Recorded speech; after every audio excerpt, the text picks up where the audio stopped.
So 2 reasons why you travel at night from Louisville to Savannah: this beautiful view and no Atlanta traffic. Yeah, this is the reason why I have this desk on top of my head, because we went to the IKEA in Atlanta. So as soon as we got to Savannah, we had to have breakfast, and we went to the trailer park and double wide. I don't know why we wanted to call it Trevor. It's trailer park. Food was absolutely delicious. I also started out at 9 a.m. with drink 1 and drink 2. And drink 1 and drink 2 was absolutely amazing. Okay. The food was great. I had that was a passion fruit, Moscato is what I had. I mean, not Moscato, mimosa is what I had. We had to stop and get gifts for the family. And so I saw these 2 shirts and I thought this was interesting. But you cannot be married to somebody who has a degree in history and not expect to go on a historical tour. And where we started out was the Prohibition Museum. The Prohibition Museum was absolutely amazing. It talked a lot about Prohibition. It also talked about how church was affected, how the civil, just how society really affected how people really felt about Prohibition. Anytime I'm anywhere and I am doing something, I'm always going to be looking for the Black people that are a part of the museum, and I found them. And so not only did they have that in it, but they also talked about mobsters and all of that. But the really, really cool part, y'all, is that we had this bartender that made the drink. So at the Prohibition Museum, guess what? We had drinks. This was now drink 3. And I cannot tell you exactly what I had because I do not remember. But whatever it is, it was delicious. And I finished that entire sucker lickety split. That's us toasting to our first drink. And then we head right over to Fort Jackson. So Fort Jackson is in Savannah also. It is a part of the Civil War. First of all, I kept wanting to say Civil Rights, Civil War.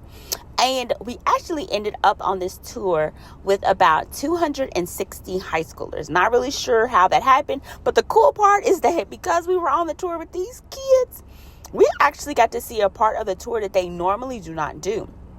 And what they do is they actually fire off one of their cannons. Now, as you can see, first of all, y'all, I'm doing this all by phone. I have not gotten to become a content creator where I have like a tripod and like I have like I don't have all of that. I just have my phone in my hand. So I am literally videotaping, and we're supposed to cover both of our ears, but I only have one ear closed. So I'm probably deaf at this point in my left side, but who cares? Because I was going to get the shot. They fire off the cannon. It does make a huge boom. And they say that this cannon actually crosses over to South Carolina, is right across the river there. And so it is, so you see all these, everybody has their ears covered except for me. I didn't do it. But you see a lot of memorabilia there. There's just a lot of documents and things that I feel like if you are a history person that you will absolutely love to see and just to get a better information on. And then this guy walked past. I was like, did he get lost? Because, I mean, the way he looked like he was still there in the war. But, you know, it's just an interesting place. So, yeah, so Fort Jackson in Savannah. We were there with 260 kids. That was the cannon that they blew. And so then we left from there and we went to the Thomas House and slave quarters. So this was a very, very beautiful place. This was kind of also the first time that I had ever been anywhere, and I was the only Black person on the tour, so it felt kind of weird. So I am at this point on drink 4 and 5. So you saw Donnie with his cigar. He was living life. So at that point, I had to go home. Now, drink 6 is loading because we are at the Pink Old House. Yes, the food was absolutely amazing. The place was great. Those were some fried oysters. And watch what I do to these suckers. I eat them all up by myself. Like, I didn't even give Donnie not one. But at this point, I also needed to soak up as much alcohol as possible, not to mention that I had alcohol. So I had a pork chop, macaroni and cheese and greens. Donnie had fried chicken and macaroni and cheese, and we killed it. Went back to the hotel, and then at 8 o'clock in the morning, we decided we're going to go to the beach. So we go to TP Beach. It was very, very nice, very open. Like, it wasn't very crowded at all. There also was a storm that was coming, so I'm glad we got there early, so we was able to bust a little sun, enjoy all of that before it was time for us to head on to our next adventure. And we stopped and got ice cream. So this was a really cool ice cream and candy place. We got a lot of souvenirs from there. And then we went to the Crab Shack. Y'all, the Crab Shack is an amazing place. Why everywhere we go, there's always a random cat. They must know I love it. I do not know how to shook an oyster, so I learned that. This was Donnie's meal that I ended up finishing up, because that's just how I eat. And this was drink. This was probably drink 2.